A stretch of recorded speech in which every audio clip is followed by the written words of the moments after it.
Assalamualaikum warahmatullahi wabarakatuh. Waalaikumsalam warahmatullahi wabarakatuh. Innal hamdalillah nahmaduhu wa nasta'inuhu wa nastaghfiruh wa na'udzu billahi min syururi anfusina wa min sayyiati a'malina.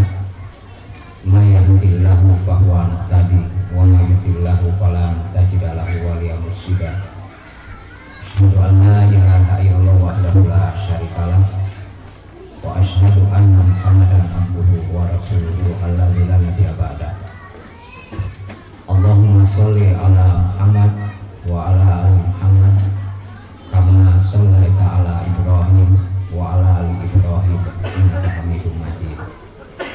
Ya ayyuhalladzina amanu taqullaha haqqa tuqatih wa la tamutunna illa wa antum muslimun. Wa qala Rasulullah sallallahu alaihi wasallam, inna asdaqal hadits kitabullah wa khairal hadi Muhammad sallallahu alaihi wasallam wa syarrul umuri muhdatsatuha wa kullu muhdatsatin bid'ah wa kullu bid'atin dhalalah wa kullu dhalalatin finnar. Para bapak, para ibu yang saya hormati, alhamdulillah pada siang ini kita bisa berkumpul di tempat ini. Mudah-mudahan Allah Subhanahu wa Ta'ala senantiasa membukakan hati kita untuk menerima petunjuk-petunjuk daripadanya. Yang selanjutnya mudah-mudahan Allah Subhanahu wa Ta'ala memberi kemudahan kepada kita sekalian untuk memahami ajaran Islam sesuai dengan yang dikehendaki oleh Allah Subhanahu wa Ta'ala. Yang selanjutnya mudah-mudahan Allah Subhanahu wa Ta'ala memberi kemudahan kepada kita sekalian untuk mengamalkan ajaran Islam sesuai dengan yang dicontohkan oleh Rasulullah sallallahu alaihi wasallam dan juga oleh para sahabat.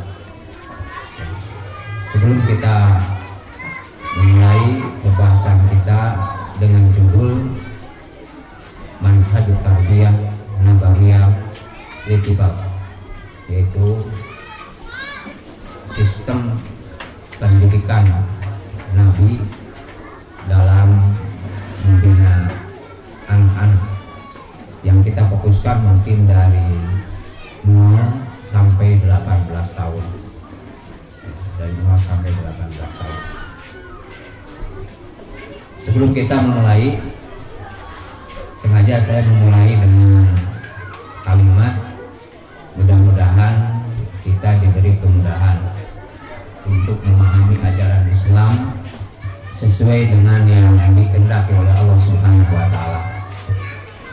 Kemudian mudah-mudahan juga kita diberi kemudahan, kemampuan oleh Allah Subhanahu wa Ta'ala untuk mengamalkan ajaran Islam sesuai dengan yang dicontohkan oleh Rasulullah sallallahu alaihi wasallam dan juga telah menyampaikan agama ini oleh para sahabat. Semoga Allah memilih mereka semua. Dan apabila kita melaksanakan agama sesuai dengan yang dicontohkan oleh Rasulullah sallallahu alaihi wasallam dan juga telah dipraktikkan oleh para sahabat, maka kita akan mendapatkan dua kebahagiaan, ya, dua kebahagiaan, dua keutamaan. Yang pertama, kita akan berbahagia di dunia, dan di akhirat kita akan mendapatkan berlipat-lipat, ya, tidak terhitung, tidak terhingga kebahagiaan, keberuntungan di akhirat. Sebagaimana difirmankan oleh Allah Subhanahu wa Ta'ala, man amila sholihan min dzakarin aw unsa wa huwa mu'minun fala nuhyiyannahu hayatan thayyibatan. Ayat. Jadi kata Allah Subhanahu wa Ta'ala, man amila sholihan, barang siapa beramal soleh, ya, yang dimaksud amal soleh ini suaranya ke ini ya. Ayo, balik lagi ke suaranya. Terlalu dekat.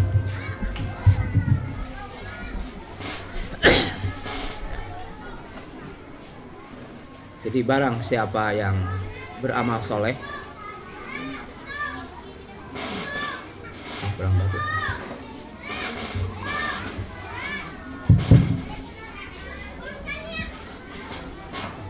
Barang siapa yang beramal soleh,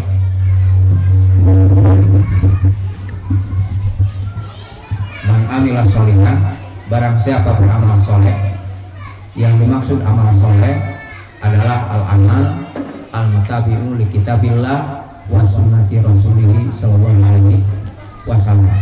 Ya, jadi barang siapa yang beramal soleh, yaitu beramal yang mengikuti Al-Quran dan mengikuti sunnah Nabi sallallahu alaihi wasallam, min dzakarin aw unsa, baik laki-laki ataupun perempuan, ya, wa huwa mu'minun, dan dia beriman, tentu beriman kepada rukun iman yang 6, beriman kepada tuntutan yang rukun iman yang 6, fala nuhyiyanahu hayatan thayyibatan, jadi pasti kami akan memberikan kehidupan yang baik. Nah, dimana dijelaskan oleh Nabi Shallallahu Alaihi Wasallam yang dimaksud dengan hayatan thayyibatan. Apa yang dimaksud dengan kehidupan yang baik? Kata Nabi, qad aslama, qad aflaha man aslama. Ya, kata Nabi, qad aflaha man aslama. Sungguh beruntung siapa orang yang menyerahkan diri kepada Allah.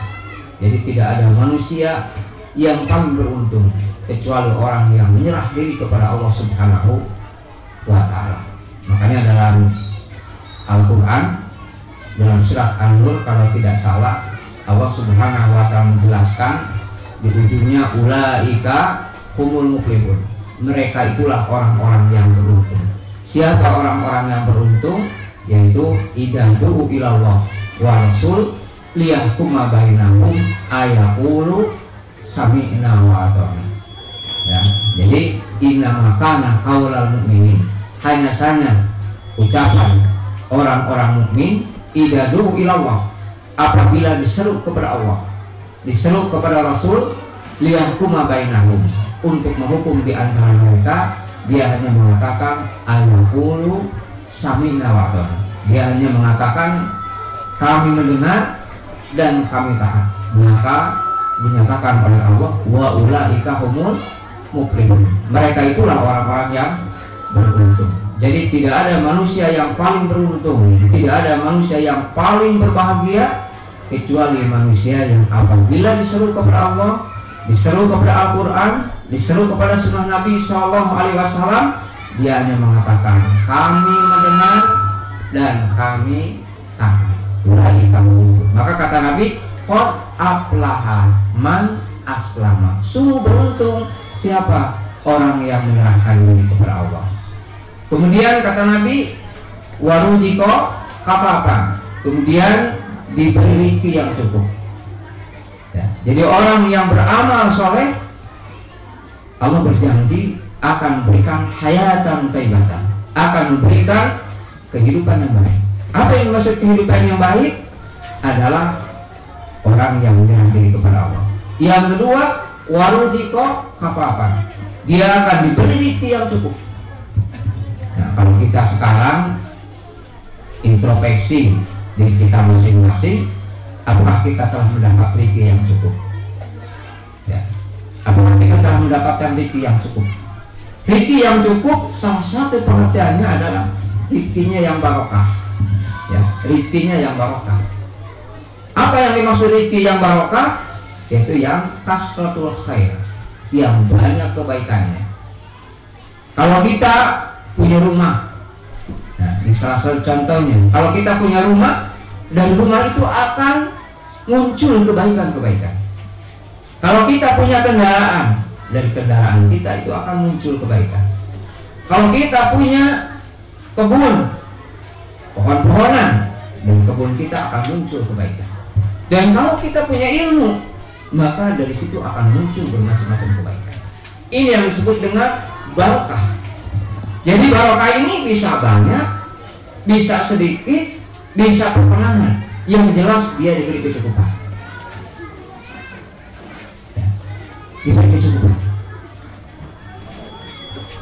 Itu yang paling penting. Nah, saat kita akan diberi rezeki atau harta yang barokah, syaratnya kita mesti beramal soleh, yaitu beramal yang sesuai dengan Al-Quran, beramal yang sesuai dengan sunnah Nabi Shallallahu Alaihi Wasallam. Kemudian yang ketiga kata Nabi, wa qana'ahullahu bima atahu. Jadi Allah akan memberikan ketenangan, Allah akan memberikan rasa kecukupan ke dalam hati apa yang Allah berikan. Ini yang disebut dengan hayatan thayyibah. Nah, kalau sekarang berbicara masalah rezeki atau harta, orang yang memiliki harta yang banyak belum tentu barokah, dan juga belum tentu yang sedikit juga barokah. Yang pertengahan juga belum tentu barokah. Yang jelas yang disebut barokah salah satunya kasratul mal, ya, atau dia asabat al-haq, dia teguh tetap di dalam kebenaran. Selama dia hidup berada dalam kebenaran, berarti hidupnya penuh dengan barokah, sehingga jelas akan muncul bermacam-macam kebaikan dari kendaraannya, dari rumahnya, dari uang yang dia miliki, dari tanam-tanaman yang dia miliki. Kalau dia punya pohon kelapa umpamanya, akan muncul buahnya, dan itu akan memberikan kebaikan, akan menjadi besar timbangan di sisi Allah Subhanahu wa Ta'ala dengan harta yang dimiliki. Ini yang maknanya hayatan thayyibah, sebagaimana dijelaskan oleh Nabi Sallallahu Alaihi Wasallam. Nah, oleh sebab itu, agar kita memiliki kehidupan kita barokah, maka tidak ada lain, sekarang kita mesti mempelajari ilmu syar'i. Sebab tidak mungkin kita beramal soleh, beramal sesuai dengan Al-Quran, sesuai dengan sunnah Nabi Sallallahu Alaihi Wasallam, apabila kita tidak mempelajari syariat ini, tidak mempelajari ajaran Islam, tidak mempelajari dinul Islam. Oleh sebab itu, diri kita, keluarga kita, keturunan kita tidak akan mendapatkan hayatan thayyibatan kecuali dengan mempelajari Al-Quran, mempelajari sunnah Nabi Sallallahu Alaihi Wasallam. Nah, oleh sebab itu, pada pembahasan kita di siang ini, kita akan membahas manhaj tarbiyah nabawiyah litibah, atau istilahnya tarbiyatul aulad bil Islam, yaitu pembinaan anak menurut Islam. Yang dimaksud Islam di sini adalah Islam yang dibawa oleh Nabi Sallallahu Alaihi Wasallam, Islam yang dipraktekkan oleh para sahabat Nabi. Semoga Allah meridhai mereka. Kita akan mulai dulu ya, makna tarbiyah dulu sedikit ya, makna tarbiyah ya. Tarbiyah di asli makna tarbiyah salah satu maknanya. Jadi pengertian tarbiyah, pendidikan ya, pendidikan menurut pokoknya itu ada 3 pengertian. Yang pertama dari kalimat roba yahbu bermakna zada wana, artinya tumbuh berkembang. Jadi tarbiyah adalah untuk menumbuhkan, untuk mengembangkan ya. Ini asal makna tarbiyah, menumbuhkan, mengembangkan. Yang kedua dari kalimat robiya yahbah ala wajin robiya yahbah wa manaha nasya'a wa taraqqa, sama artinya nasya'a berkembang, tumbuh ya. Kalau tadi bertambah, tumbuh, ini berkembang ya. Kemudian yang ketiga dari kalimat roba yang rubu ala wazin madda yang mudu bimakna aslahahu wa kawal amro. Nah, asalnya kalimat roba yang rubu ala wazni madda yang mudu bimakna aslahahu, yaitu memperbaikinya. Jadi arti pendidikan yang ketiga adalah memperbaiki. Kalau yang tadi menumbuhkan, mengembangkan, ditumbuhkan, dikembangkan. Berarti menumbuhkan, mengembangkan potensi yang ada. Ya, menumbuhkan, mengembangkan potensi yang dimiliki oleh anak kita atau anak didik kita. Waqala Baydhawi fi tafsiri Arab fi asli bi makna tarbiyah. Wa hiya tablighu syai' ila kamalihi syai'an fa syai'an. Ini asal makna tarbiyah, yaitu tablighu syai', menyampaikan sesuatu ila kamalihi, sampai kepada kesempurnaan. Jadi menyampaikan suatu perkara sampai kepada kesempurnaan. Syai'an fa syai'an. Ya, artinya berproses dari satu perkara ke perkara yang lain, dari tahapan pertama kepada tahapan yang lain. Atau Raqib Al-Asfahani faqala fi kitabihi Al-Mufradat Ar-Raq fil asli at-tarbiyah wa huwa insa'u syai' halan fahalan ila hadit tamam.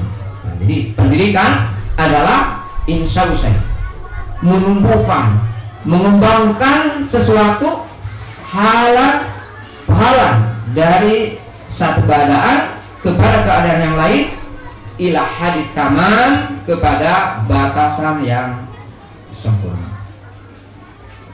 Nah, kemudian disimpulkan at-tarbiyah amaliyatu bina ittifal syai'an fa syai'an ila hadit tamam wal kamal.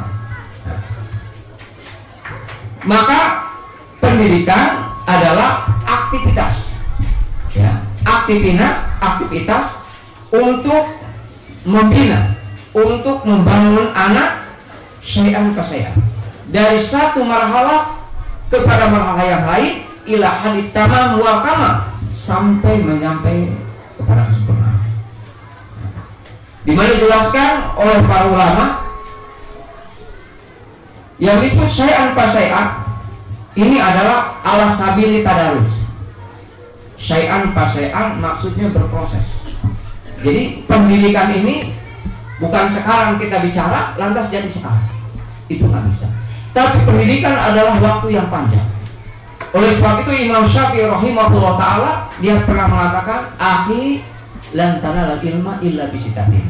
Kata Imam Syafi'i, saudaraku, sekali-kali pakai kalimat lan tanalal ilma, sekali-kali kalian tidak akan memahami ilmu syar'i illa bisitatin, kecuali dengan 6 syarat.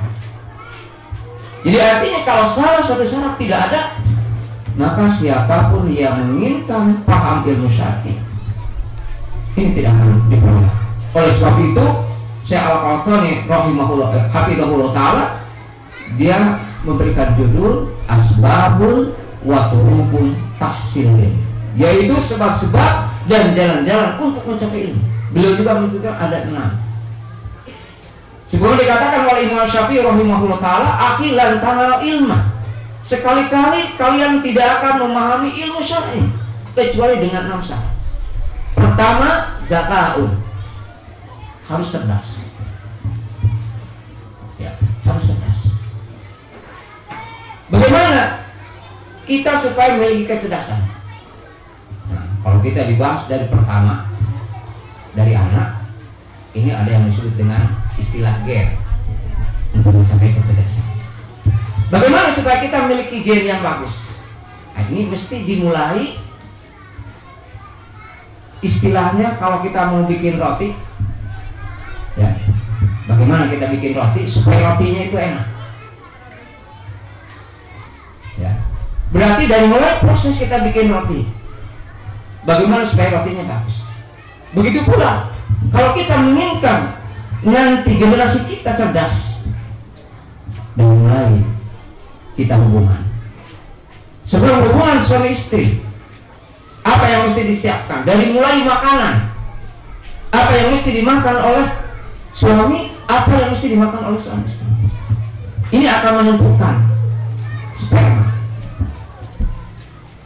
dari makanan. Misalnya sebelum kita mengadakan hubungan, makan jus tengah hubungannya, alpukat, kecambang, umpamanya pakai cambang, ya. Ini sebelum mengadakan hubungan. Supaya apa? Supaya spermanya kental. Ini akan menentukan, kata para ahli, terhadap nanti kecerdasan. Kemudian sebelum melakukan hubungan, jangan main gapluk begitu saja. Tapi Nabi SAW memerintahkan kita untuk berlindung kepada Allah. Berlindung, sebab setan di situ ikut serta. Dia ikutan untuk memberikan pengaruh kepada keturunannya. Dari mulai kita melakukan hubungan suami istri. Kemudian setelah itu, wapanya bahasanya ya, supaya menjadi cerdas. Ketika di dalam masih dalam rahim, apa yang mesti dikerjakan oleh seorang ibu? Makanya orang lain mengatakan kalau sudah siap nikah ada konsekuensi. Kalau siap nikah berarti harus siap mengandung. Sebab salah satu sasaran nikah adalah untuk memperbanyak keturunan, bukan untuk membatasi keturunan. Salah satu tujuan nikah adalah untuk memperbanyak keturunan. Maka Nabi memerintahkan tajawadul waduda walupa ini mukasirul bikumul umam yang qiyamah. Kata Nabi, tajawadul waduda walud, nikahilah oleh kalian yang penuh kecintaan dan banyak keturunan. Jadi dua dalam rumah tangga, kalau kita salah satu ingin bahagia, mesti wadud walud. Wadud tanpa walud kurang bahagia dan kecintaannya penuh, tidak punya keturunan, sepi di rumah, sepi di rumah. Banyak keturunan, tidak penuh kecintaan, tidak ada kecintaan, kiamat di rumah tangga, masalah di rumah tangga. Kalau istilah orang Tasik, awet rajet, dan awet rajet. Tidak memiliki kebahagiaan dalam rumah tangga, awet rajet. Makanya wadud walud, penuh kecintaan, keturunan. Sebab aku akan bangga nanti di depan umat-umat pada hari kiamat. Ini salah satu. Nah, oleh sebab itu agar kita punya keturunan, ada resiko. Orang nikah, ibu harus siap mengandung. Kalau ibu mengandung berarti siap melahirkan. Kalau melahirkan, siap untuk repot mendidik anak. Kalau seorang ibu tidak siap sekarang repot mendidik anak, bersiap-siaplah untuk direpotkan nanti setelah dewasa. Banyak seorang ibu tidak mau repot. Oleh sebab itu, kenapa hikmahnya selama 40 hari, salah satu hikmah, seorang ibu melahirkan 40 hari tidak sholat, tidak sahur, bahkan tidak boleh melayani suami. Padahal yang tadinya ketika suaminya mengajak untuk tidur bersama, sedang apapun harus ditinggalkan. Kata suami, mama, atau kalau bahasanya neng, cepat masuk kamar. Kalau dia sedang masak, apapun dia harus bicara sama suaminya. Ayah, mama ini lagi masak, bagaimana? Apa teruskan dulu masak atau langsung kamar? Kata ayah, kamu langsung tinggalkan di sini. Tapi ketika 40 hari, seorang ibu hikmahnya tidak melayani suami, tidak sholat, tidak sholat. Apa hikmahnya? Salah satunya seorang ibu mesti fokus untuk apa? Untuk memperhatikan anak. Kenapa demikian? Sebab perbedaan, kata para ahli, antara manusia dengan binatang. Ya. Kalau binatang ketika lahir, maka sel-sel sarafnya sudah menyambung. Jadi sel-sel sarafnya sudah menyambung, ya. Sehingga kita melihat bagaimana penyu, bagaimana jerapah ketika lahir beberapa menit kemudian dia bisa mencari makanan sendiri. Kenapa? Sebab sel otak atau saraf otak pusat ini tersambung. neuron antara neuron satu dengan lain telah menyambung. Akan tapi manusia ketika lahir ke alam dunia seluruhnya sudah siap kecuali satu, yaitu saraf pusat. Sel-selnya belum nyambung, yang katanya jumlahnya kurang lebih 100 miliar. Nah, siapa yang diperintahkan untuk menyambungkan sel-sel saraf itu? Yang pertama adalah ibunya. Semakin ibunya banyak berinteraksi dengan anak, maka semakin beruntung anaknya, semakin cerdas anak. Sebab kecerdasan ada pada sambungan saraf. Semakin banyak saraf yang bersambung, semakin cerdas. Dan oleh sebab itu, di dalam agama kita diperintahkan oleh Rasul Shallallahu Alaihi Wasallam memilih pasangan itu adalah yang fadfar bidatibin talukat tiada, yaitu yang kuat agama, yang paham agama. Oleh sebab itu, dalam pendidikan ini yang disebut syai'an fasai'an itu adalah ala sabilita tadani, yaitu dengan jalan proses. Wa mama ya seubuh tahqiquhu yaum yumkinu ayat tahaqqaqo wadan. Ya, jadi yang sekarang mungkin anak ini sulit, besok mungkin bisa. Besok tidak bisa, mungkin lusa bisa. Lusa tidak bisa, mungkin minggu besok bisa. Minggu besok nggak bisa, mungkin lupa yang datang. Tapi pada intinya para bapak, para ibu, yang perlu diketahui oleh kita semua, tidak ada anak yang bodoh. Ya, jadi tidak ada anak yang bodoh. Makanya kalau sekolah, ya maaf ya, kalau sekolah nanti di Ibnu Umar jangan ya. Jadi kalau sekolah menerima murid pakai tes IQ, ini tidak sesuai dengan kemanusiaan. Ya, tidak sesuai dengan kemanusiaan. Jadi semua anak yang mau masuk ke satu pendidikan ini mesti diterima, kecuali kalau sekolah itu pakai pelang di atas, pakai pelang, ya pakai pelang di atas. Seperti satu bengkel, saya menerima bengkel Honda saja dari tahun 2010 ke atas. Kalau ke bawah saya nggak terima. Itu bengkel apa yang seperti itu? Bengkel apa yang seperti itu? Yang namanya bengkel itu mesti, seharusnya bengkel itu adalah untuk memperbaiki.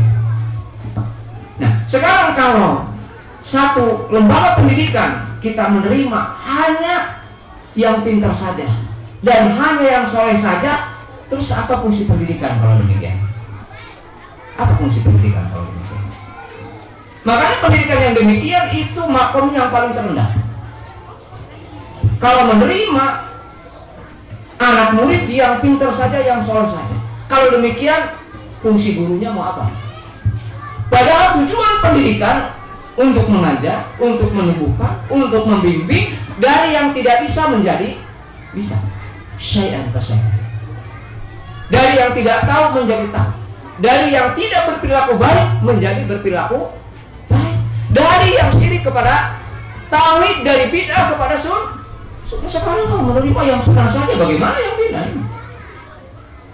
Justru kesempatan orang yang bid'ah harus bisa berada dalam sunnah. Orang yang berakhlak buruk bisa menjadi baik. Kalau sekarang kita punya mesin emas yang dimasukkannya ke situ adalah emas, keluarnya akan apa? Keluarnya apa? Apa bisa jadi perak? Kalau mesin emas keluarnya emas, dan siapapun bisa. Itu bukan hebat gurunya kalau melahirkan emas, sebab barangnya juga barang emas. Tapi yang hebat rongsokan, masukkan ke dalam mesin, jadi barang yang mahal, ini bagus mesin. Air yang keruh bisa jadi ini masuk dulu ke mesin. Ada mesin RO, ada mesin isi ulang tergantung mesinnya. Makanya dalam pendidikan yang harus bagus, yang harus bagus, yang harus hebat, the best proses. Prosesnya yang harus bagus. Anak yang seperti ini, anak yang seperti ini menjadi sampai kepada tujuan pendidikan. Makanya saya sering katakan, kalau tujuan kita pendidikan ini mau apa? Makanya satu lembaga pendidikan yang paling pertama harus dibuat adalah visi, misi, tujuan pendidikan. Baru setelah itu kita buat program. Yang pertama yang buat adalah kurikulumnya.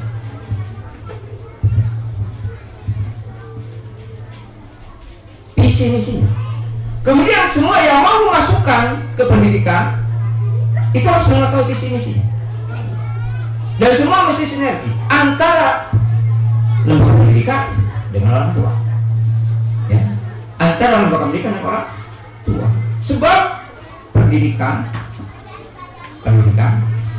yang kewajiban pertama bukan guru.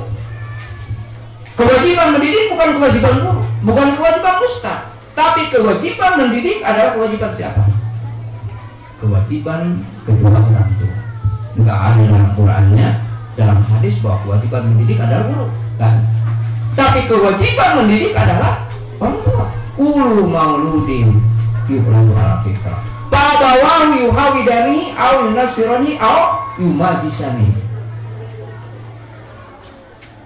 Ku anfusakum wa ahlikum. Nah, ku anfusakum wa ahlikum. Nah, ini kewajiban. Jadi kewajiban kedua orang tua.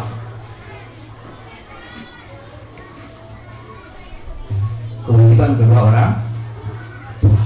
Maka kalau pendidikan tidak terjadi kesinergian antara orang tua dan sekolah, pendidikan tidak akan pernah berhasil. Pendidikan tidak akan pernah berhasil. Ya. Oleh sebab itu, kebanyakan di antara kita sekarang kalau mendidik anak ingin menjadi anak yang soleh, anaknya ingin menjadi anak yang hebat, sementara kedua orang tua nggak perlu belajar. Maka ketika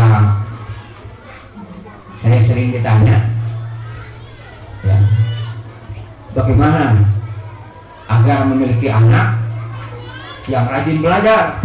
Bagaimana agar memiliki anak menjadi anak yang soleh? Nah, yang pertama harus soleh, yang pertama harus semangat belajar adalah kedua orang tua. Sebelum apa? Sebelum anaknya. Makanya pendidikan yang paling berpengaruh itu ada 5. Pendidikan yang paling berpengaruh ada 5. Pertama adalah tarbiyah bil qudwah. Ini siapa saja yang mau membuat lembaga pendidikan, yang paling pertama, yang paling berpengaruh, wasail tarbiyah mu'asirah, ada tarbiyah bil qudwah, yaitu pendidikan dengan contoh. Ya. Sekarang kita ingin anak kita sholat berjamaah, sementara bapaknya nggak sholat berjamaah. Ya, anaknya ingin bisa berinteraksi dengan orang lain, ingin memiliki kecerdasan interpersonal, bapaknya nggak pernah gaul dengan yang lain. Bagaimana bisa? Padahal Nabi Shallallahu Alaihi Wasallam dijadikan oleh Allah Subhanahu Wa Taala untuk menyebarkan risalah ini, untuk menyebarkan dinul Islam ini. Nabi yang pertama dijadikan oleh Allah adalah uswatul hasanah, contoh. Laqad kana lakum fi rasulillahi uswatun hasanah. Sungguh telah ada bagi kalian semua pada diri Rasul uswatun hasanah, satu contoh yang baik dalam semua aspek kehidupan. Ini telah ada pada diri kita, contohnya. Tidak ada perkara yang tertinggal. Oleh sebab itu agama Islam ini, dinul Islam ini, din yang paling sempurna. Tidak ada agama yang paling sempurna kecuali din Islam. Oleh sebab itu tidak ada agama yang diturunkan oleh Allah yang memerlukan contoh kecuali telah diberikan contoh oleh Nabi. Makanya kita ini mudah sekali beragama ini. Ya, tidak perlu seminar, ya, tidak perlu kita ada apa namanya pembahasan rame-rame satu kampung bahas ini tidak perlu. Sebab dalam agama tidak ada perkara agama yang perlu contoh kecuali telah dicontoh. Sampai tadi yang dipandang oleh manusia perkara yang kecil, masuk WC telah diberikan contoh. Jangankan perkara yang besar, jangankan perkara tauhid, jangankan perkara negara, jangankan perkara bermasyarakat, masuk WC saja. Ini telah diberikan contoh. Ini hebatnya Islam. Ini indahnya Islam. Tidak sulit. Dan apabila kita mengerjakan Islam, tidak ada perkara yang sulit. Tidak ada ajaran agama Islam yang sulit. Ad-dinu yusrun. Agama ini sangat mudah. Tidak sulit. Dan tidak akan bertentangan dengan diri kita. Tidak akan bertentangan dengan makhluk. Tidak akan bertentangan dengan manusia. Sebab yang merungkat agama Allah, yang ciptakan manusia juga Allah Subhanahu. Tidak akan terjadi pertentangan. Bahkan ketika manusia tidak melaksanakan aturan Allah, ini akan terjadi benturan-benturan. Ketika manusia mukhalafah terhadap perintah, ketika manusia menyelisih perintah Allah, ketika manusia menyelisih perintah Rasul, maka akan terjadi bermacam-macam fitnah, terjadi bermacam-macam malapetaka dan lain sebagainya. Tapi ketika manusia hidupnya sesuai dengan perintah Allah, hidupnya sesuai dengan perintah Rasul, maka tadi disebutkan akan mendapatkan salah satunya hayatan thayyibah. Dia akan mendapatkan kehidupan yang baik. Di mana? Di dunia sebelum di akhir. Makanya kita meminta kepada Allah, Rabbana atina fid dunya hasanah. Nah, maka salah satu tujuan pendidikan apa? Sukses di dunia. Ini salah satu tujuan pendidikan. Nah, sekarang kan tujuan pendidikan itu adalah supaya lulus UN atau UAN. Kalau sudah lulus itu dipandang sukses. Makanya sekarang hampir sekolah hatta pesantren mengikuti bahwa yang disebut keberhasilan sekolah adalah ini, kognitif.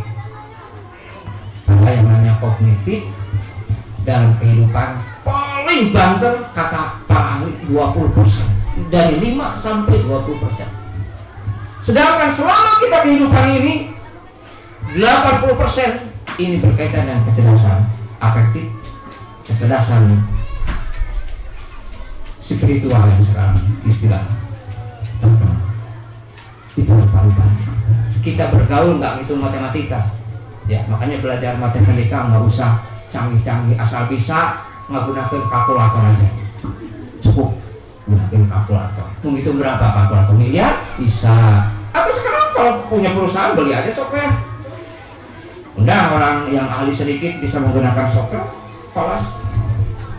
Makanya ketika saya berikan penjelasan yang tetap bahwa sekolah itu harus begitu, saya katakan di daerah saya ada orang nggak bisa nulis, nggak bisa ngitung, tapi uangnya ratusan miliar. Pekerja apa? Asalnya dia pekerja pasir, tukang gali pasir, kemudian nggak tahu itu beruntung, kemudian dia menjadi bos pasir, dan sekarang pasir di Galunggung paling terbesar, dia yang menang. Tidak bisa nada tangan acara. Saya katakan itu kenyataan, itu kenyataan. Oleh sebab itu orang mengelompokkan manusia itu ada 4 kelompok. Ada yang bodoh, ada yang pintar, ada yang jenius, ada yang beruntung. Mana yang paling hebat? Nah, yang paling hebat yang mana? Jauh. Yang mana? Yang keempat paling kecil. Ada orang bodoh beruntung, sukses. Orang pintar beruntung, sukses. Orang jenius beruntung, ya sukses. Beruntung. Panas sebelah sini. Enggak.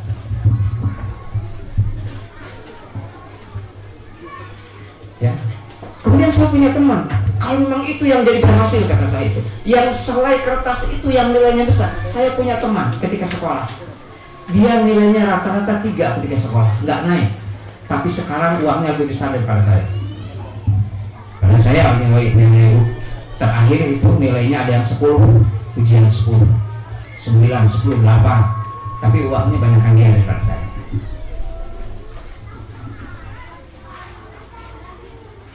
Terus kalau kecerdasan hanya itu, berarti yang lain kecerdasan kemana?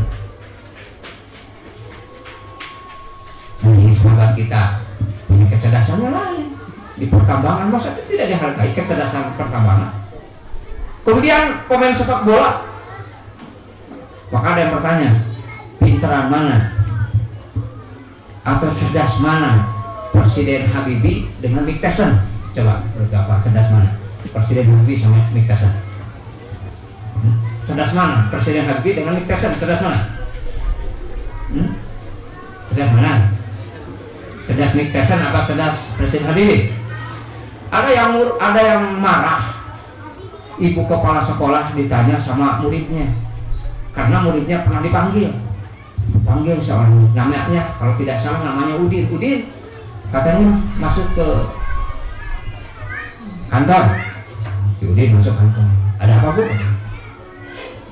Banyak cerita, suka nasihatin Udin, kamu itu katanya nilai yang tidak merah itu hanya 2, sedangkan yang 10 kamu merah. Kemungkinan katanya kamu tidak akan naik kelas kalau begitu terus. Sama si Udin murid ditanya, ibu, ma, kalau ibu ngajar berapa mata pelajaran katanya? Saya 2 katanya. Oh, sekarang balikan aja. Saya yang 2 belajarnya, ibu ngajarnya 12 mata pelajaran. Terus saya juga tanya, ibu ketika sekolah apa semua mata pelajaran ibu cerdas? Ibu hebat? Si ibu guru mikir juga, iya juga ya. Gak ada nama manusia semua kecerdasan dimiliki oleh semua. Gak ada. Makanya bagaimana Mike Tyson dengan Bapak Habibie? Dalam sisi tertentu Bapak Habibie cerdas, dalam sisi tertentu tidak bisa tinju Bapak Habibie. Enggak seperti Mike Tyson dalam hal itu cerdas. Ya, kecerdasan itu bukan satu, bukan kognitif saja. Ada berkaitan dengan kinestetik. Kecerdasan apa? Keterampilan tubuh. Bisa badminton, sepak bola. Nah, kalau masuk di sekolah kita, kecerdasan apa saja boleh selama tidak diharamkan oleh Allah. Kecerdasan apa yang diharamkan oleh kita? Kecerdasan musikal, nyanyi itu saja. Yang lain itu boleh selama tidak bertentangan. Yang tidak boleh tidak ada di sekolah kita nanti, sekolah ilmu salah satunya. Apa yang tidak boleh tidak ada? Manhaj akidah mesti salat. Akidah salat, manhaj salat itu tidak ada tawar menawar. Makanya siapa saja yang memasukkan ke sekolah ibu umat, manhaj dan akidah harus salat. Akhlaknya mesti akhlak salat. Kecerdasan apa saja mesti diberikan stimulus. Gak bisa semua jadi ustaz. Masuk pesantren seperti pesantren kita di sana ya Usunnah, kurang lebih ada 1.500. Apa mungkin jadi ustaz semua? Kalau mau sekolah masuk ke Libya nggak mungkin diterima di Libya semua. Kalau mau masuk ke Madinah juga paling 300 per tahun yang diterima. Berarti yang 1.200 mau di kemana? Apa mau dibuang ke laut? Apa tidak boleh kita ada seorang tajir, seorang ahli ekonomi yang bermanhaj salat, berakidah salat, berakhlak salat? Apa kita tidak boleh ada seorang bengkel yang bermanhaj salat, berakidah salat? Apakah tidak boleh ada insinyur, ahli teknik dan lain-lainnya yang bermanhaj salat, berakidah salat? Dokter, apa kita tidak perlu dokter? Dokter yang berakidah salat, bermanhaj salat. Sebab tupoksi kita, kalau saya ini kan 2 tupoksi kita. Ada tupoksi, ada SOP. Orang ramai apa katanya tupoksi itu ada dari Islamnya, SOP itu ada dari Islamnya. Saya ketawa gitu. Ada. Al-Quran menjelaskan ini jailun fil ardi khalifah, itu tupoksi. Wa ma khalaqul jinna wal insa illa liya'budun. Ini tupoksi manusia. Manusia diciptakan untuk apa? Untuk beribadah. Manusia diciptakan untuk memamurkan bumi. Dengan apa memamurkan bumi? Dengan syariat Allah. Untuk memamurkan bumi perlu siapa? Coba kalau kita mau mengolah bumi ini perlu apa? Perlu ada teknokrat, perlu ada ulama, perlu ada umaro. Wah, perlu segala-galanya. Perlu ada yang bisa bikin kapal, bisa bikin senjata, bisa bikin perumahan, bisa bikin jembatan. Apa mungkin sama ustadz semua itu harus dikerjakan? Terus pendidikan kita menciptakan apa? Membangun apa? Dan dulu juga tidak semua jadi ulama. Ada yang ahli ini, ada yang ahli ini, ada yang ahli ini, ada yang ini. Pemirsa, pendidikan ini sangat mulia sekali. Tupoksinya bagaimana? Ibadah ini kan banyak. Semua ditarifkan oleh Syekhul Islam, ismun jami likulli ma yuhibbullahu wa yardah minal aqwal wal afal adh-dhahirati wal batinati. Kata Syekhul Islam, yang disebut ibadah itu ismun jami, satu nama yang mencakup likulli ma yuhibbullahu wa yardah, semua nama yang mencakup apa yang dicintai oleh dan diridhoi, baik berupa ucapan atau perbuatan yang zahir ataupun yang batin. Ini ibadah. Makanya ibadah ada sholat, ada saum, ada haji, ada zakat, berbuat baik kepada orang tua, anak kepada orang tua kepada anak, dan lain sebagainya, pimpinan dengan rakyat, rakyat dengan pimpinan, tetangga dengan tetangga, seorang suami dengan istri, seorang istri dengan suami. Itu semua ibadah. Ibadah harus sesuai dengan SOP. Ya, ibadah harus sesuai dengan SOP. Bagaimana SOP-nya? Sholat umpamanya, sholat kita tidak akan diterima kalau tidak sesuai dengan SOP. Ya. Apa kata Nabi? Shollu kama ru'aitumuni usolli. Sholatlah kalian seperti kalian melihat aku sholat. Ini SOP-nya. Standar operasional prosedur. Kita berbuat harus sesuai dengan prosedur. Semua perusahaan mesti ada SOP. Ya kan? Semua lembaga pendidikan mau tidak mau harus ada SOP. Dalilnya al-muslimuna ma'a syurutihim. Orang-orang muslim bersama syarat. Kalau sekarang satu lembaga buat syarat ini harus ditepati. Dan jika tidak akan sampai kepada tujuan. Kita punya visi, kita punya misi. Dan seperti tujuan pendidikan di Ihya'us Sunnah, salah satunya adalah akidah, manhajnya lurus, ibadahnya benar, akhlaknya terpuji. Kemudian apa lagi? Memberi manfaat kepada yang lain. Berjihad di jalan Allah sampai 13 tingkatan jihad. Dari 4 marhalah: jihadul nafsi, jihadul syaitan, jihadul kufri wal munafiqin, kemudian jihadul min arbabi dzulmi wal munkarat wal bidah. 4 marhalah dijelaskan menjadi 13 tingkatan. Mujahidan li nafsihi, diberi nama dengan menjihadi diri sendiri. Ini sasaran kita, tujuan kita pendidikan yang mampu berjalan, ya, menjihadi diri sendiri sampai mencapai 13 tingkatan jihad apabila momentumnya ada, tempatnya ada. Jadi jihad ini sesuai dengan marhalah. Kemudian apalagi tujuan pendidikan? Ya, kita harison al wakti, yang besok insya Allah dimana akan dibahas. Harison al wakti, bisa menjaga waktunya. Artinya disiplin, ya, bisa disiplin. Disiplin harus satu karakter yang sangat agung.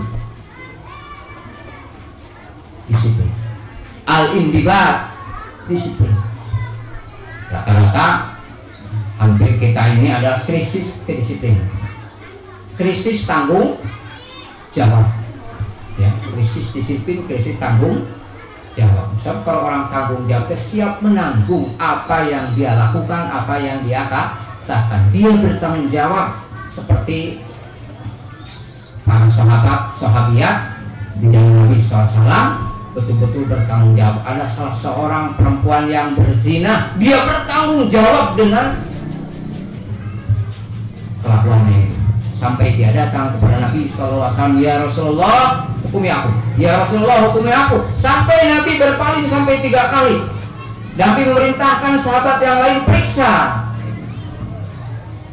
perempuan ini, barangkali dia tidak sehat, dia tidak waras. Ternyata diperiksa dia tidak apa-apa. Dia datang ke, ya Rasulullah hukumi aku, kenapa kamu? Aku berzina. Jadi bukan Nabi yang meneliti, dia yang melapor.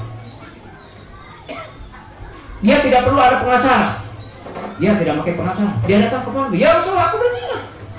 Kata Nabi, apa buktinya? Malah Nabi nanya, apa buktinya? Ini Rasulullah perutku ibu hamil. Oh kalau begitu pulang dulu katanya, pulang. Nanti kalau sudah melahirkan di sini pulang. Setelah melahirkan datang lagi ke Nabi. Datang lagi pulang lagi. Susui sampai 2 tahun pulang lagi. Setelah 2 tahun baru datang kepada Nabi. Ya Rasulullah, dibawa anaknya. Maka Rasul merintahkan ranjang dia dengan batu yang tidak terlalu besar, tidak terlalu kecil, maka diranjang sampai meninggal. Kemudian kata Nabi, salatkan perempuan ini. Maka yang kata tangan Umar, ya Rasul, bagaimana aku menyolatkan seorang pezina? Kata Nabi, seandainya tobatnya dia dibagikan kepada penduduk Madinah akan terbagi semua. Ini namanya tanggung jawab. Kalau kita kan, kalaupun salah, kita alasannya ini itu, seperti seorang guru ya. Nanti kalau sudah ini kan guru itu disuruh buat yang namanya RPP, ya, rencana pembelajaran, RPP, persiapan pembelajaran.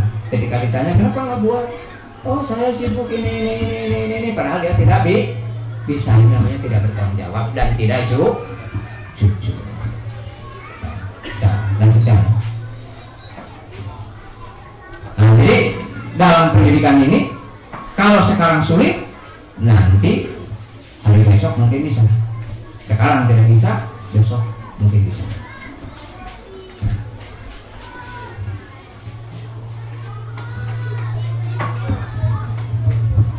Ya, nggak usah. Mana malah terlalu dekat.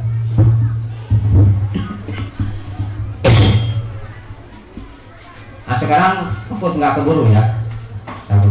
Banyak yang kita lewat. Kita mulai bagaimana pendidikan anak agar menjadi apa yang kita inginkan tadi. Ya.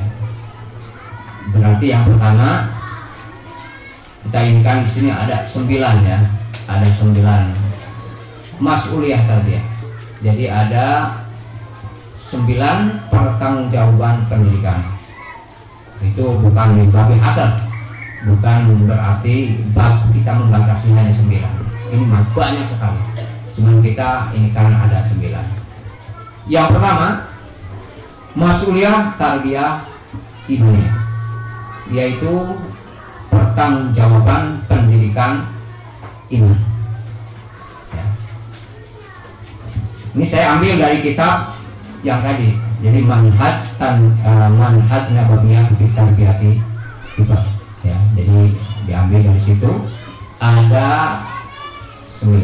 Yang pertama mas'uliyah tarbiyah imaniyah.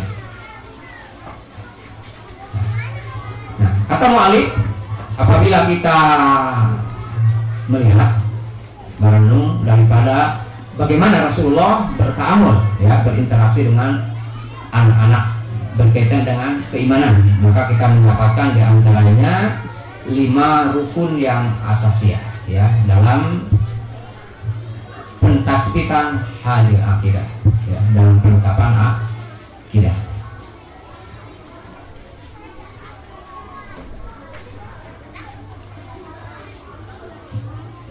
Kita lewat saja, dalilnya sudah pada jelas ya. Kita langsung kepada asas yang pertama, yaitu asas yang pertama dalam pendidikan akidah atau keimanan, yaitu talqin utibau kalimat tauhid, yaitu mengajarkan kepada anak kalimat tauhid. Nah, ini masalah hadis yang berkaitan dengan mengadamkan di telinga kanan dan telinga kiri, ya barangkali berselisih pendapat antara sahih dan penyimpang. Akan tapi Al-Imam Ibnu Qayyim dalam kitab Ahkamul Maulud, beliau menempatkan hadis itu. Jadi beliau mensolihkan hadis mengadamkan di telinga kanan dan telinga kiri. Wallahu a'lam, yang sahih saya bukan ahli hadis. Akan tapi ini juga hadisnya sebagian menyebut hadis munkar maudhu, tapi istilahnya diambil apa kalimatnya saja dengan penjelasan-penjelasan para ulama yang lain, yaitu hadis ibtahu ala sidyanikum awala kalimatin bila ilaha illallah. Jadi setelah lahir nih, pendidikan apa yang pertama kali ya agar tadi akidah manhajnya lurus. Jadi yang paling pertama adalah ittahu ala sibyanikum awala kalimatin bila ilaha illallah. Jadi buka anakmu yang pertama kali kalimat mesti terdengar adalah la ilaha. Ini pada lahir, bukan ketika di dalam kandungan. Di dalam kandungan ada pendidikan, cuma saya lewat ya, mungkin itu nanti dijelaskan di ibu-ibu ya, besok oleh Umpida ya, insyaallah akan dijelaskan berkaitan dengan kewajiban ibu-ibu pada ketika mengandung ya, dari mulai mengandung sampai melahirkan, kalau keburu sampai umur 18 tahun.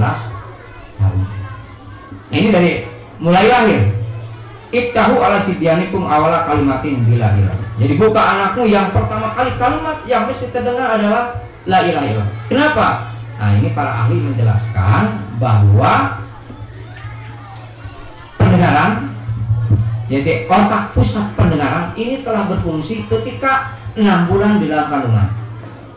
Jadi ketika janin dikandung 6 bulan itu pusat pendengaran sudah berfungsi. Sehingga apa yang dikatakan oleh seorang ibu, apa yang didengar oleh seorang ibu itu akan terekam dalam limbiknya jangka panjang, dan ini akan menentukan kualitas nanti setelah lahir. Nah, maka yang paling pertama kali difungsikan oleh Allah, lihat dalam Al-Quran, Allahu akhrajakum min butuni ummahatikum la ta'lamuna syai'an. Dan Allah yang telah mengeluarkan dari perut-perut ibu kalian dalam keadaan apa? La ta'lamuna syai'an, dalam keadaan tidak tahu. So, dalam ayat lain, inna aradna amanah ala samawati wal ard wal jibal fa abaina ayyahmilnaha wa ashfaqna minha wa hamalal insan innahu kana zaluman jahula. Jadi manusia lahirkan dua juga, zalim dan jahil. Zalim ya, zalim dan, jadi zalim ini adalah dibandingkan dengan bodoh. Maka Al-Imam Ibnu Qayyim menyebutkan aslul fasad adalah al-jahlu wa dzulmu. Jadi pokok pangkal kerusakan terjadi di muka bumi adalah al-jahlu wa dzulmu, bodoh dan zalim. Jadi zalim. Sedangkan aslu sholat adalah al-ilmu wal adlu, yaitu ilmu dan adil. Kalau pokok pangkal kebaikan adalah ilmu dan keadilan. Pokok pangkal kerusakan kebodohan dan kedoliman.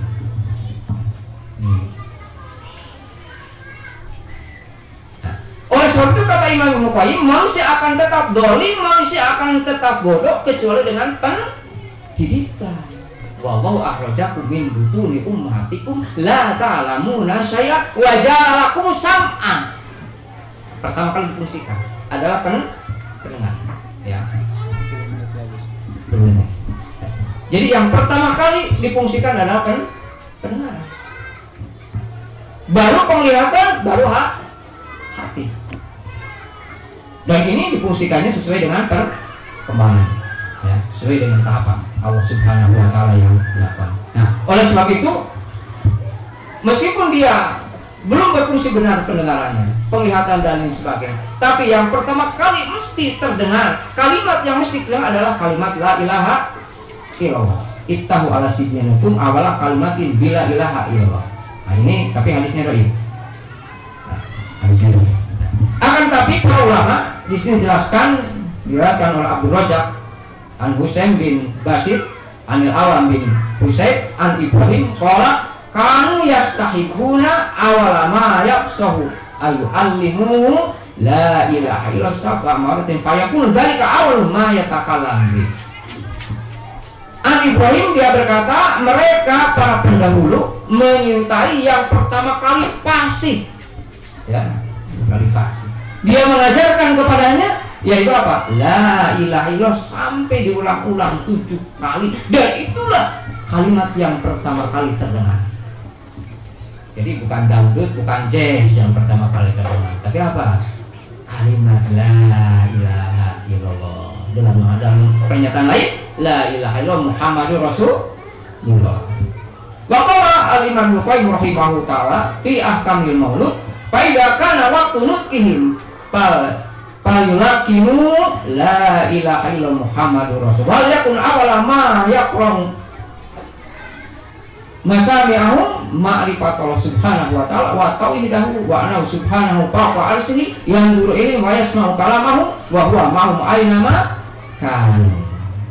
Berkata Imam Al-Qayyim dalam kitab Ahkamul Maulud, apabila waktu dia belajar berbicara, kata beliau, belajar bicara, belajar, hendaklah diajarkan kepadanya kalimat la ilaha Muhammad Rasulullah, dan hendaklah itu yang pertama kali masuk ke dalam telinga-telinga mereka.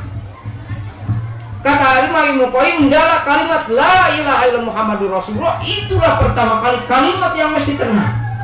Dan kalimat pentauhidan Allah Subhanahu wa taala juga mengatakan bahwa Allah itu berada di atas aras. Ba'inun an khalqi, jauh.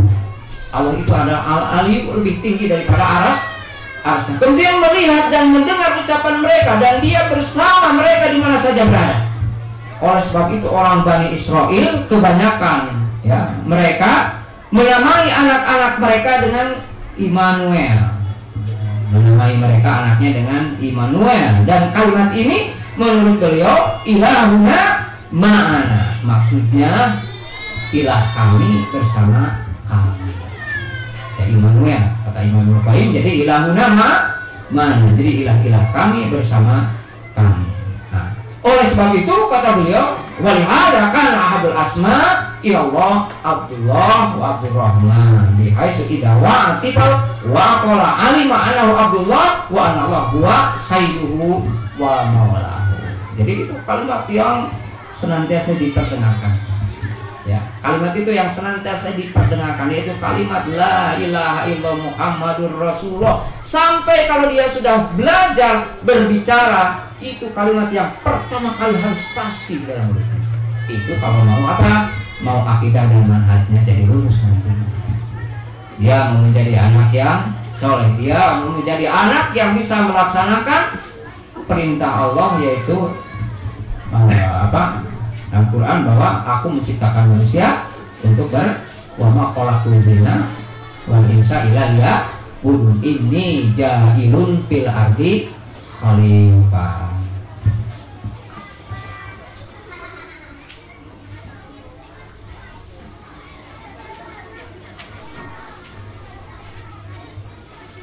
Nah, kemudian di sini dijelaskan juga masih dari Abdul Rajak an Abi Uyainah an Abil Karim Abi Umayyah qala kana Rasulullah sallallahu yu'allimul gulam min bani Hasim idza absa sab amara alhamdulillahilladzi lam yatahid waladan wa lam yakul lahu syarikun fil mulki. Di mana Nabi SAW mengajarkan kepada gulam dari Bani Hasim sampai dia fasih membaca 7 kali alhamdulillahilladzi, segala puji hanya milik Allah, lam yatahid waladan, yang Allah tidak memiliki anak, walam yakul lahu syarik, dan Allah tidak memiliki syarikat fil mulki, dalam kerajaan, sampai pasti dia berkaitan dengan tauhid. Jadi yang pertama kali diajarkan adalah tauhid, yaitu iman kepada Allah Subhanahu wa taala. Bahkan diriwayatkan juga oleh Ibnu Dzafar Al-Maki kisah yang sangat halus tihu bitikrar tipe syahadatain, yaitu menyintai diulang-ulang anak untuk membacakan syahadatain. Belum paham artinya, baru kalimatnya saja diajarkan, kalimatnya saja sampai pasti. Jadi bukan yang lain yang pertama kali pasti, kalimat lain, kalimat Muhammadur Rasulullah. Dia diperkenalkan kepada tauhid, sebab manusia lahir dalam kondisi tauhid. Kullu mauludin yuladu ala fitrah. Al fitrah ala Islam, ala tauhid, yaitu ada dalam Islam, ada dalam tauhid. Bapak tertentu kedua orang tuanya mau masih menjaga dalam tauhid atau membiarkan begitu saja, imma dia akan ke Yahudi, Nasrani, Majusi, atau yang lain-lain. Nah, atau yang lain-lain. Ini asas yang pertama. Kemudian yang kedua, asas yang kedua, hubbullah ta'ala wal isti'anah bihi, muraqabatullah wal iman bil qada wal qadar. Ya, tentu ini sudah mulai perkembangan. Ya, tadi dari 0 sampai 2 tahun, 2 tahun sampai 6 tahun. Nah, nanti kan 6 sampai 11 atau 12, 12 sampai 18. Nah, sudah 18, sudah 19, kalau tidak melanjutkan cepat nikahkan kalau di perempuan. Kalau tidak, kita melanjutkan studi, ya, anak-anak kita jangan lama-lama, kalau sudah ada jodohnya cepat nikahkan, ya, cepat nikahkan. Sebab kita ini mendidik sampai dia nikah. Nah, ini Ali bin Umar radhiyallahu anhu qala la tarfa'u aso ala ahli wa ahibbum billahi aja wa jalla. Jadi kata Ibnu Umar, Nabi SAW bersabda, la tarfa'u aso, janganlah kamu mengangkat tongkat ala ahlika, kepada keluargamu. Jadi kalau sudah waktunya dia harus dipukul, dipukul. Tapi pukulannya pukulan pendidikan, ya, pukulannya pukulan. Maka yang tadi yang 5 apa nih sebelum lanjutkan tadi, pertama pembinaan dengan kedua, yang kedua pembinaan dengan adab, dengan kebiasaan. Kemudian yang ketiga, tarbiyah bil mau'idhah, dengan nasihat. Jadi anak ini perlu dinasihati paling enggak 2000 kali. Maka kalau bapak-bapak, ibu-ibu masih perlu dinasihati seperti anak, berarti perkembangannya masih umur 2 tahun, 3 tahun. Kalau harus terus dinasihati. Ya, sedikit-sedikit, oh kan saya perlu nasihat. Oh, berarti perkembangannya kita baru sampai 2 tahun, 3 tahun, bolong-bolong perkembangannya, ya. Padahal yang mesti kita berikan nasihat terus-menerus. Jadi jangan begini, saya kan sudah sering menasihati anak saya, tapi anak saya kok tetap saja. Seperti pertanyaan ya ketika di Insan TV itu begitu. Ustaz, saya ini sudah sering berikan nasihat, tapi anak saya katanya terus aja bandel, nggak mau sholat berjamaah, nggak mau ini, nggak mau itu katanya. Saya tanya berapa kali memberikan nasihat? Berapa kali? Enggak, kata orang lain hasil penelitian anak itu perlu 2000 kali gitu nasihat. Diberi contoh, dibiasakan, sebab akhlak akan terjadi, akhlak akan menjadi karakter apabila dibiasakan. Sebab karakter itu sesuatu yang melekat, sesuatu yang melekat dalam jiwa ini apabila dibiasakan. Tidak dibiasakan nggak bakal melekat. Dibiasakan. Kalau anak kita ingin senantiasa sholat berjamaah, biasakan dari sejak kecil dibawa ke masjid. Kalau anak kita ingin biasa thalabul ilmi, bawa dari sejak kecil untuk ke thalabul ilmi. Cuma ada syarat-syarat ya, kalau dibawa ke masjid. Imam Malik tidak menyenangi kalau dia dibawa ke masjid akan mengganggu yang lain. Misalnya kencing, belum tahu kemana kalau dia mau kencing, dan itu sebaiknya kata Imam Malik jangan dulu dibawa ke masjid, sebab akan mengganggu yang lain. Apabila setelah demikian ya kurang lebih umur 3 tahun udah bisa, 4 tahun ya kita biasakan ke masjid. Kalau dia ingin biasa saum, kita ajak saum dari sejak kecil, dilatih saum. 5 sampai tengah hari umpamanya, yang 5 sampai asar sampai apa ya, sambil kita berikan hadiah-hadiah. Ini namanya pembiasaan. Supaya dia senantiasa mau bersedekah kepada yang lain, menolong orang lain. Biasakan kalau ada teman yang sakit, biasakan kita kasih makanan. Ayo tengok teman kamu itu, atau kita beri makan, kasihkan uang, kasihkan uang kepada teman kalian. Itu dibiasakan sejak kecil untuk biasa dia perhatian kepada orang lain. Ini tarbiyah bil. Nah, makanya nanti satu pendidikan, satu lembaga pendidikan ketika ada anak yang sakit, apabila sakit 3 hari umpamanya, cepat kunjungi dengan anak kita. Kemudian biasakan anak-anak untuk diberikan, supaya minta kepada orang tua untuk bawa makanan, bawa apa, uang disatukan, kasih kepada yang sakit sambil mendoakan dan lain sebagainya. Jadi terbiasa, itu ada. Kemudian mau'idhah, ya. Kemudian yang paling sulit, yang keempat, mulahadhah, perhatian. Apalagi kalau kita mau pesantren. Kalau pesantren itu sistem harus berjalan 24 jam. Kalau tidak demikian, jangan ngomong pesantren. Ngomongnya pindah tidur saja. Dari rumah ke mahal. Kalau 24 jam tidak jalan sistemnya, itu bukan pesantren. Makanya jangan ngomong pesantren kalau belum sanggup. Udah aja full day sekolahnya, full day tapi di pondokan. Ya, atau sekolahnya sampai jam 12 atau jam 1, tapi mondok di sini. Jangan pesantren. Kalau pesantren sistem boarding sekolah adalah 24 sistem harus jalan. Kalau kita mengatakan saya dokter, mesti 24 jam, masa dokter. Sekarang misalnya seorang bidan, murah muka di situ bidan Imas umpamanya menerima yang akan melahirkan. Pas datangnya ke situ jam 1 malam. Nanti dulu besok aja lahirkannya jam 6 pagi, masa begitu? Mau jadi dokter. Sekarang pesantren 24 jam kita harus mulahadhah, berikan perhatian. Harus sampai kita tahu ya, kalau anak misalnya lagi di kelas nih Pak, Ustaz izin mau kemana, hamam pokoknya, itu harus tahu ke hamam itu mesti berapa menit. Sebab banyak penyimpangan itu di hamam. Banyak kejadian sekarang penyimpangan itu di WC. Kemudian banyak kejadian penyimpangan anak itu sebelum tidur, dari Isya sampai menjelang tidur. Itu banyak kejadian penyimpangan. Apapun penyimpangan itu banyak di situ yang namanya santri itu. Kalau di situ tidak ada perhatian dari lembaga pendidikan, dari petugas-petugas tidak betul memperhatikan, jangan bicara ini adalah pesantren. Ya, pesantren harus 24 jam. Nah, makanya judulnya harus bertanggung jawab. Kita ngomong pesantren Ihya Sunnah, visinya begini hebat, visi Ihya Sunnah hebat, mendidik generasi yang terdepan dengan berakidah dan bermanfaat. Hebat sekali, terdepan. Kata saya udah bertanggung jawab ini dengan tulisan ini, bertanggung jawab. Menjadi terdepan kan terbaik, terhebat. Terdepan di mana? Di kota Tasik atau di Indonesia? Malu kalau di Indonesia, di kota Tasik aja. Jadi bukan kita mengatakan asal ngomong aja, bukan asal ngomong. Kita bikin apa? Brosur. Brosurnya hebat-hebat kan? Brosur. Maka saya katakan kepada yang buat brosur dengan ini, antum tujuan buat brosur itu untuk apa? Supaya orang pada masukkan ke kita apa? Itu tidak ikhlas kalau begitu. Sebab brosur ini adalah harus bertanggung jawab dengan mengeluarkan brosur. Di situ ada visi misi, di situ ada apa? Tujuan dia harus bertanggung jawab dengan apa yang dituliskan di situ. Kalau dibuat pesantren, saya katakan 24 jam.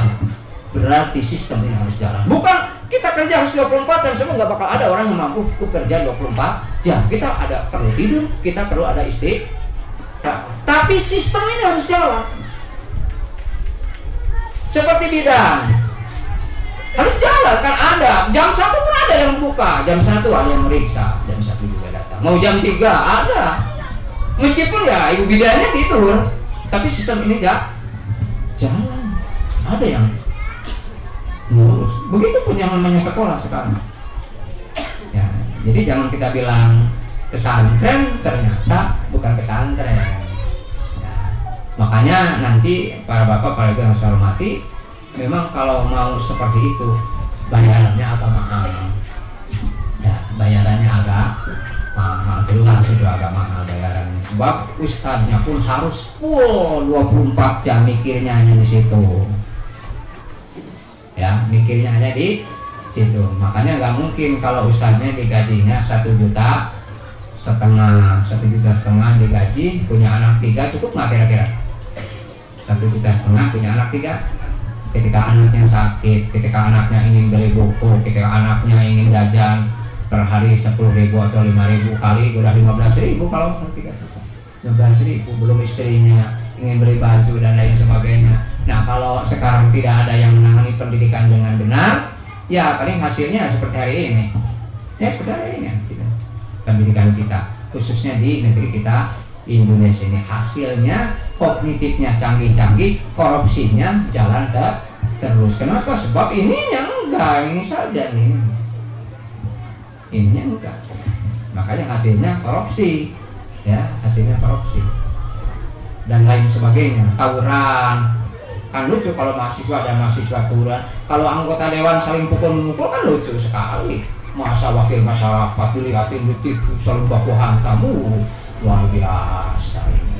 Makanya kata para ahli, ini pendidikan karakter belum terintegrasi dalam pendidikan ini. Ya. Dan belum masuk yang namanya pendidikan karakter ini, belum masuk. Nah, oleh sebab itu kita hari ini harus punya bertanggung jawab. Yang keempat tadi mulai perhatian. Dari mulai masuk sampai pulang, itu yang berkaitan masalah di kelas harus dituntaskan oleh guru di kelas. Tidak boleh ada yang terbawa pulang. Ya, tidak boleh ada yang pernah pulang. Kalau sistem full day, berarti dari mulai jam 7 sampai jam 4 semua masalah yang berkaitan di sekolah itu harus dituntaskan. Tidak boleh dibawa ke rumah. Tidak boleh dibawa ke rumah. Nah, oleh sebab itu kita mesti mengajarkan ini wahibun billahi ajawab, dan seluruh dia takut kepada Allah Subhanahu ta'ala. Takutkan mereka kepada Allah Subhanahu wa ta'ala. Nah, kemudian yang kedua ini adalah asas yang kedua, menyintai Allah, meminta tolong kepada Allah, merasa diawasi oleh Allah, dan beriman kepada qada dan qadar. Masih ada waktu? Nah, kita ini hadisnya panjang ya, diambil pondok an Ibnu Abbas, kana kuntu khalfa Rasulullah SAW yauman faqala ya gulam inni muallimuka kalimatin ihfadillaha yahfadka ihfadillaha tajidhu tujahaka idza sa'alta fas'alillah wa idza sta'anta fasta'in billah wa'lam anna ummat law istama'at ala ayan fa'uka bisyai'in lam yanfa'uka illa bisyai'in qad katabahu Allahu lak wa istama'u ala ayadurruka bisyai'in lam yadurruka illa bisyai'in qad katabahu Allahu alik rufi'atil aqlam wa jabatis suhuf. Jadi An Ibnu Abbas dia berkata, ketika aku dibonceng Rasulullah SAW satu hari, dia berkata, ya gulam, wahai anak, ini u'allimuka bi kalimatin, aku akan mengajarkanmu bi kalimatin, beberapa kalimat. Yang pertama, ihfadillah yahfadkallah. Ini belum genap 10 tahun ya, belum genap 10 tahun ya. Sebab kalau pendidikan dimulai dari pertama, kan hari ke-7 ada pendidikan ya, yaitu memberi nama, mencukur rambut, kemudian akikah, itu diantaranya itu hari ke-7, itu termasuk dalam pendidikan. Nah, ini sebelum genap 10 tahun ketika dibonceng, berarti sebelum genap 10 tahun Nabi SAW telah mengajarkan yang namanya tauhid ya, telah mengajarkan yang namanya tauhid ya. Di sini Nabi berkata, ihfadillah yahfadka. Ini hampir sama dengan ayat intan surullah yang surkum ya. Jadi ihfadillah, jagalah Allah. Yang dimaksud di sini jagalah hududullah ya, jagalah hududullah, jagalah batasan-batasan Allah, atau jagalah hukum-hukum Allah, jagalah perintah-perintah Allah, jagalah syariat Allah. Nah, otomatis termasuk dengan sunnah ya. Jadi jagalah syariat-syariat Allah. Syariat-syariat Allah adalah Al-Quran dan sunnah. Nah, kalau kita menjaga syariat-syariat Allah, menjaga hukum-hukum Allah, atau menjaga perintah-perintah Allah, menjaga larangan-larangan Allah, yahfadka. Jadi Allah akan menjaga kita. Jadi bagaimana kita agar mendapat pertolongan Allah? Nah, syaratnya kita mesti menjaga aturan-aturan Allah. Nah, sedangkan nah, kita tidak akan bisa menjaga perintah-perintah Allah, kita tidak akan bisa menjaga syariat Allah, kecuali kita harus tahu syariat Allah. Jadi bagaimana mungkin seseorang bisa menjaga perintah Allah? Bagaimana mungkin seorang bisa menjaga perintah Rasulullah kalau dia tidak mempelajari syariatnya? Nah, makanya kalimat ini ihfadillah yahfadka. Makanya ini masih berumur kurang lebih 10 tahun. Berarti otomatis terkandung di sini bagaimana seseorang bisa menjaga Allah, bagaimana bisa menjaga perintah Allah, bagaimana bisa menjaga syariat Allah kalau dia tidak mempelajari syariat Allah. Berarti di sini mengandung kita harus mempelajari syariat Allah. Kita mesti mempelajari dinul Islam. Yang pertama kali dalam dinul Islam harus kita pelajari adalah tauhid.